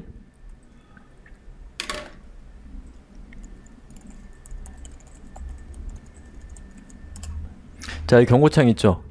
이 경고창에 있는 이 버튼이나 요 X, 왜, 크롬은 제가 보기에 거의 다 지가 맞는 것 같은데. 만약에 인터넷 익스플로러를 하면, 진짜 짜증나. 인터넷 익스플로러를 썼다면, 저기 있는 저 버튼이나 이런 것들이 다른 프로그램들이랑 다 똑같아요. 왜 똑같겠어요? 개발자가 그걸 다 만들지 않습니다. 브라우저에서, 운영체제에서 만들어서 준비해 놓은 거를 브라우저 개발자는 위에서 위층에서 얼럿이라고 나한테 소리 지르면 나는 여기 밑에 층에다가 뭐라고 하냐면 밑에 층에 뭐라고 소리 지르냐면 여기 확인 버튼 하나요. 그리고 여기 그 대화 상자 하나요라고 외치는 거예요. 그리고 걔는 여기다 갖다 놓고 뭐 이거 이렇게 밑에다가 얘기를 하는 겁니다. 결국에는 브라우저 개발자도 운영체제 개발자에 대해서는 소비자인 거예요. 그러면 그 관계가 어떻게 돌아가나요?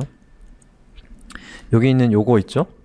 이게 뭐냐면 바로 웹 개발자인 우리가 브라우저 개발자가 만들어 놓은 경고창을 실행시키는 인터페이스인 거예요.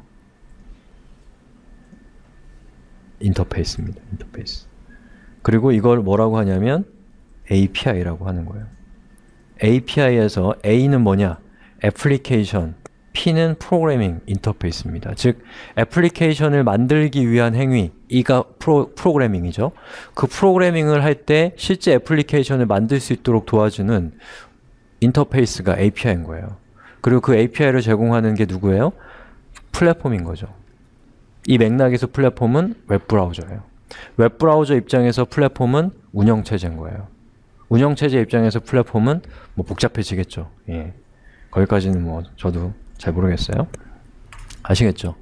그래서 API라는 것이 대단히 중요한 거고 제가 아까 많은 기업들이 API를 통해서 자신의 제품을 프로그래머블한 시스템으로 만든다라고 말씀드린 것도 그런 맥락이에요. 그리고 이런 API를 우리가 제어하기 위해서는 결국에 언어를 통해서 제어를 하는 거예요. 프로그래밍 언어. 자, 이제 API 다큐멘테이션이라는 이 말이 좀 눈에 들어오세요? 저건 뭐냐면 사용설명서라고 볼 수 있어요. 저 jQuery라고 하는 라이브러리가 change skin 같은 함수들을 쭉 만들어 놨을 거 아니에요. 함수들을. 그러면 우리는 어떤 함수를 만들어 놨고 당신이 이 함수를 쓰려면 어떻게 해야 되고 이런 것들이 아주 상세하고 소상하게 적혀 있는 이 매뉴얼이 API 다큐멘테이션입니다. 자, 여기 들어가 보면 여러 가지 것들이 있어요. 여기에서 클래스 어트리뷰트라고 있네요. 클래스에 대한 속성을 제어하는 거 관련돼 있다는 뜻이에요. 그래서 add 클래스라는 게 있고 has 클래스라는 게 있고 remove 클래스라는 게 있는데 제가 지금 하려는 건 뭐냐면 클래스의 값을 변경시키려고 하는 거예요. 네. 그러면 어떻게 하면 될까요? 뭐 여러 가지 방법들이 있겠지만 그 중에 하나는 add 클래스로 블랙이라고 하는 값을 클래스 값으로 추가해 주면 되는 거죠. 그러면 이름을 보고 추정을 하는 거예요. 얘가 아닐까? 그러면 들어가서 보는 겁니다. 그럼 뭘 보냐? 이렇게 영어가 많은데 영어를 다 읽으려면 저는 못해요. 그러니까 여기 있는 소스 코드를 대충 보는 거죠. 소스 코드를 보면서 제일 좋은 건 데모가 있어요. 그래서 이렇게 되는 거구나. 일단 그렇게 하면서 대충 내가 찾는 게 맞는지를 확인하는 거예요. 그렇게 해서 얘가 맞는 거라는 확신이 들면 그때 이제 영어를 읽기 시작하는 거죠. 예. 그 대부분의 경우 영어 읽는 것까지 안 나갑니다. 이렇게 통밥이 중요한 거예요. 그 통밥이 중요한데 통밥의 그늘은 뭔지 아세요? 영어가 안 늘어요. 영어가 안 는다는 단점이 있습니다. 근데 어쨌든 간에 여러분들이 프로그래밍을 해보면 영어를 어학연수원 효과가 있다고 제가 말씀드렸나요? 영어를 매일 만납니다. 그리고 매일 영어 때문에 괴로워해요. 예. 그때 서툰 영어를 찾아오시면 돼요. 제가 만들고 있는서 아마 한 1년 뒤면 제대로 돼 있지 않을까. 자, 아무튼 여기 있는 요걸 참조해서 어떻게 쓰는지를 보면 됩니다. 그럼 add 클래스에서 컬러를 하게 되면 제가 change skin jQ라고 하는 저 함수를 호출하면 저 앞에 있는 것들이 뭔지는 모르지만 일단은 제가 하는 건 뭐냐면 id 값이 타겟인 엘리먼트를 찾아서 거기에다가 add 클래스를 해주는 거예요. 자,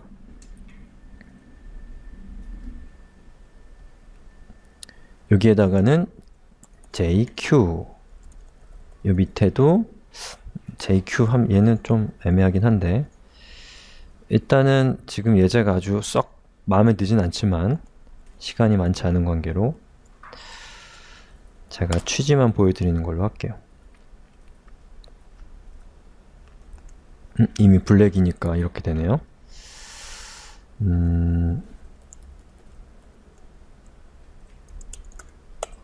자, 이런 상태에서 블랙을 하면 잠깐만요.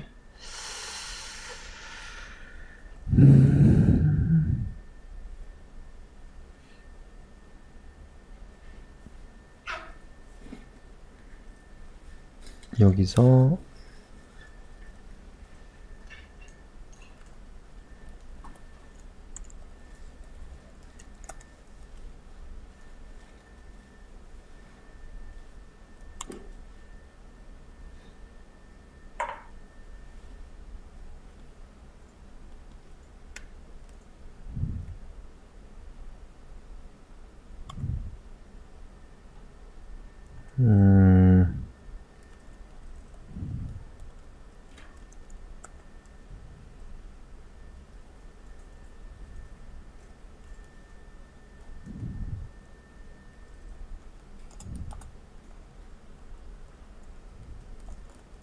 자, 타겟 add 클래스 jQuery에 불러오는 프로젝트 파일이 HTTP 이 위에 이 부분인가요? 고맙습니다. 고마워요. 자, 이렇게 되죠. 이게 왜 그랬냐면 지금 제가 현재 이 HTML 문서를 서버에 올리지 않은 상태에서 실행을 하니까 얘가 지금 제 로컬 컴퓨터에서 jQuery를 다운로드 하려고 했던 거예요. 고마워요. 자, 이렇게 해서 jQuery를 사용해서 제가 코드를 작성을 했는데 여기 사실 크게 효용이 드러나지 않는 코드라서 제가 조금 아쉽긴 한데 일단은 이것만 봐도 약간의 효용은 나타나니까 그거에 집중을 합시다. 시간이 없으니까. 자, 여기서는 코드 작성할 때 우리가 어떻게 했어요? id 값을 알고 싶을 때 어떻게 했나요? document.getElementById 길게 주저리 얘기를 했습니다. 근데 이 밑에서 이거에 해당되는 게 뭐냐면 요겁니다. 달러라는 이름의 함수가 정의되어 있어요. jQuery에. 그리고 그 달러라는 이름의 함수의 입력값으로 샵 타겟을 주게 되면 이거 CSS의 선택자잖아요. CSS의 선택자에 해당되는 엘리먼트를 줘요. jQuery가. 거기에다가 우리가 add 클래스를 하게 되면 그 선택자에 해당되는 엘리먼트에다가 어떠한 이 클래스의 이름을 지정을 할 수가 있게 되는 거죠. 그래서 제가 jQuery를 이용해서 코드를 사용을 하면 어떤 효용들이 있는지를 한번 살펴볼까요? 이거는 우리 코드 바깥쪽으로 나간 얘기입니다. 그리고 여러분이 실용적일 수도 있는 예제예요. 이거는 자, 해볼게요. 만약 여기 있는 이 사이트에 여기 옆에 리스트에 여러 가지 정보들이 있단 말이에요. 그럼 여기 있는 이 정보들을 우리가 쭉 가져와서 뭔가 처리를 하고 싶다. 그럼 이렇게 할 수 있어요. 얘를 키고 그리고 현재 이 사이트는 jQuery를 사용하고 있거든요. 그 얘기는 뭐냐면 콘솔 창에서 jQuery를 쓸 수 있다는 거예요.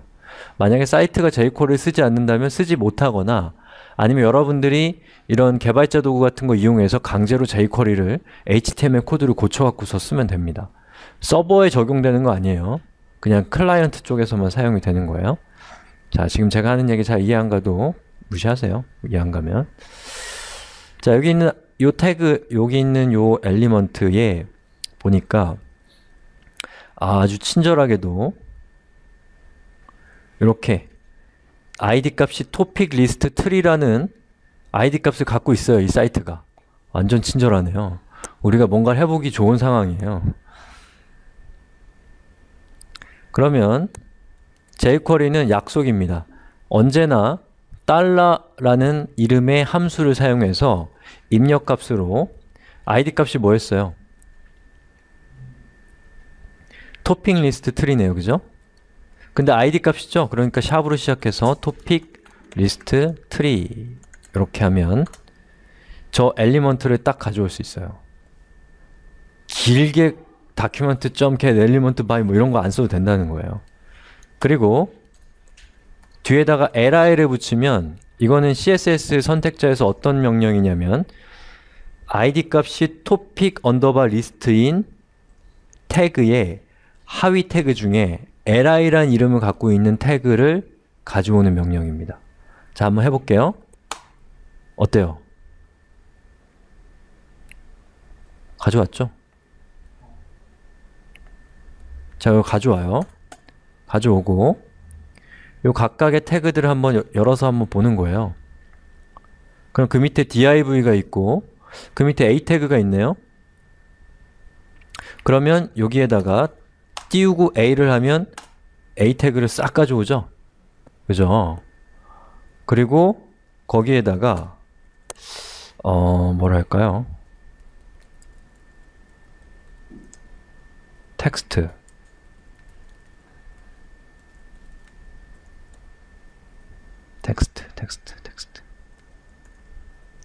텍스트의 값을 이거 완전 실용성이 없는데 지금 저도 머리가 안 돌아가서 자 이렇게 하면 어떻게 되나요? 별로 쓸데는 없는데 여기 있는 값들이 다 201으로 바뀌었죠. 뭐 제가 제 광고하는 것처럼 보이네요. 이런 식으로 실제로 여러분이 저 사이트의 주인이 아니라도 어차피 해킹은 아닙니다. 그냥 내 화면에 표현되고 있는 웹페이지를 제어할 수 있는 거예요. 그래서 이런 식으로 해서 이 페이지에 있는 정보를 가져온다거나 또는 페이지의 정보를 바꾼다거나 이런 것들을 할 수가 있어요. 그래서 제가 예전에 있었던 일 중에 하나는 뭐냐면 제가 아는 분이 쇼핑몰을 하고 있었어요. 쇼핑몰을 하고 있었는데 옛날부터 사용하던 사이트가 되게 오래된 사이트라서 그 솔루션이 좀 보안 문제도 있고 회사도 망하고 해서 다른 회사로 서버를 이전을 해야 되는 상황이었어요. 근데 그 고객이 몇천 명이 아니라 뭐 몇만 명 이렇게 되니까 그거를 한 명 한 명 이전하는 게 불가능한 거예요. 근데 새로운 사이트에서는 그거를 받아주질 않는 거예요. 그러니까 그걸 기계적으로 처리할 수 있도록 해주지 못하는 거죠. 그래서 이제 그 몇만 명 되는 회원을 버려야 되는 상황이었거든요. 근데 이제 또 친한 사이니까 그래서 어떻게 했냐면 그 사이트의 관리자 화면으로 들어갑니다. 관리자 화면에 들어가서 지금 제가 한 것처럼 jQuery 이런 것들을 이용해서 거기 있는 사용자들의 리스트가 화면에는 나올 거 아니에요. 그럼 그 화면에 나온 리스트를 쭉 자바스크립트로 반복문 같은 거 이용해서 읽어서 걔를 텍스트 문서로 만드는 거예요. 어떤 문서로 만드냐면 그 뭐죠? 엑셀 파일의 형식은 이렇게 그 하나의 컬럼이 콤마로 구분되는 형식이거든요. 예, 그런 식으로 자바스크립트를 이용해서 그 데이터를 만든 다음에 그렇게 만들어진 데이터를 카피 앤 페이스트해서 메모장에 붙이고 그걸 저장하면 엑셀 파일이 만들어집니다. 그러면 그 엑셀 파일부터는 그 새로운 업체에서 그걸 받아줄 수 있어요. 그러니까 엑셀 파일을 만드는 것까지를 해줄 수 있었던 거예요. 그러면 몇만 명에 해당되는 그 정보를 일일이 해보면 여러분 10만까지 써본 적 있어요? 10만 세본 적 있어요? 없을 거예요. 10만 큰 숫자예요. 10만 명 정도 되는 회원 정보를 그런 식으로 이렇게 처리해 갖고서 옮길 수가 있었어요. 이런 것들은 이제 그냥 간단하게 우리가 생활 속에서 해볼 수 있는 일이고 이런 여러 가지 것들을 우리가 해볼 수가 있어요. 실제로 어떤 사이트를 구축하는 것뿐만 아니라 어떤 정보를 다루는 일을 해볼 수 있다는 거죠. 자, 이렇게 해서 뭐 제가 jQuery 설명을 드렸는데 조금 시간이 더 많았으면 jQuery에 좀 파워풀한 면들을 제가 좀 부각시켰으면 더 좋았을 텐데 시간이 좀 많지가 않아서 좀 아쉽네요. 근데 어쨌든 저희 생활 코딩 쪽의 jQuery 수업이나 뭐 여러 가지 소스들을 보시면 여러분들이 jQuery를 어떻게 하면 사용할 수 있는가에 대해서 아주 자세한 내용들은 거기 잘 나와 있으니까 그걸 보시고 우리 수업의 취지는 이런 라이브러리 같은 것들을 사용하는 것은 대단히 중요하다라는 거예요. 그 취지만 여러분들이 잘 파악하시면 됩니다. 자, 질문 있나요? 그래서 항상 기억하셔야 될 게 좋은 도구를 계속 찾으셔야 돼요. 여러분들이 프로그래밍을 배우는 것 자체가 프로그래밍이라는 좋은 도구를 찾는 거예요. 그렇죠? 죽을 때까지. 찾다 보면 자기의 어떤 존재 가치가 없어지는 날이 오기도 하죠. 무서운 일이죠. 자, 고생하셨고요. 자, 제가 사실 그 클라이언트 쪽이랑 서버 쪽이랑 같이 쭉 했어야 되는데 앞쪽에서 좀 녹화하는 거에 좀 실패해가지고 아마 제가 다음에 수업하는 부분은 클라이언트 수업을 한 번 더 할 것 같아요. 그 다음에 서버 쪽 수업을 할 것 같아요. 그러니까 혹시나 뭐 제가 다음 수업이 서버 쪽 수업이 아니라도 너무 실망하지 마시고 나중에 또 여러분들 복습할 때도 도움이 될 수 있으니까 그걸 보고 공부하시면 됩니다. 자, 또 뭐 더 이상 더 궁금하신 거 있으면 저한테 뭐 이메일이나 쪽지 같은 거 보내시면 제가 아는 범위에서 답변을 드릴게요. 근데 제가 좀 메일을 요즘 많이 받고 있어요. 그러니까 답변이 늦거나 뭐 답변을 못 드리면 제가 모르는 거예요. 문자 서비스가 아니면 낫겠네요. 예? 문자 서비스랑. 저한테 문자가 오도록 한다고요? 하루에 100통씩. 저의 생활은 어떻게 되나요? 저는 실시간 별로 안 좋아해요. 자, 고생하셨고요. 다음에 또 뵙겠습니다. 예. 고맙습니다.